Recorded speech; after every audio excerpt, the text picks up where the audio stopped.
வேலைவாய்ப்பு அலுவலகத்தில் பதிவு செய்து 5 ஆண்டுகளாகியும் வேலைவாய்ப்பின்றி காத்திருப்போர் உதவித்தொகை பெற விண்ணப்பிக்கலாம் என சென்னை மாவட்ட ஆட்சியர் அறிவித்துள்ளார்.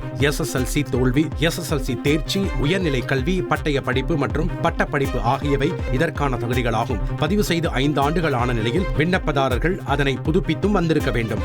விண்ணப்பதாரர்கள் 40 வயதுக்கு கீழும், ஆதி திராவிடர், பழங்குடியினர் 45 வயதுக்கு மிகாமலும் இருக்க வேண்டும் என தெரிவிக்கப்பட்டுள்ளது. குடியரசு தினத்தை முன்னிட்டு நெல்லை சந்திப்பு ரயில் நிலையத்தில் வெடிகுண்டு தடுப்பு பிரிவு போலீசார் தீவிர சோதனை நடத்தினர். குடியரசு தினம் கொண்டாடப்பட உள்ளதை ஒட்டி நெல்லை மாவட்டத்தில் 1000க்கும் மேற்பட்ட போலீசார் பாதுகாப்பு பணியில் ஈடுபட்டுள்ளனர். நெல்லை சந்திப்பு ரயில் நிலையம் வண்ண வண்ண மின் விளக்குகளால் அலங்கரிக்கப்பட்டுள்ள நிலையில் மாநகர வெடிகுண்டு தடுப்பு பிரிவு போலீசார் அதிரடி சோதனை மேற்கொண்டனர். பயணிகளின் உடைமைகள் பாதுகாப்பு மையம், பார்சல் சர்வீஸ் மையம் உள்ளிட்ட இடங்களில் மோப்பநாய் உதவியுடன் தீவிர சோதனை மேற்கொள்ளப்பட்டது. செய்திகளை உடனுக்குடன் தெரிந்து கொள்ள உடனே சப்ஸ்கிரைப் பண்ணுங்க.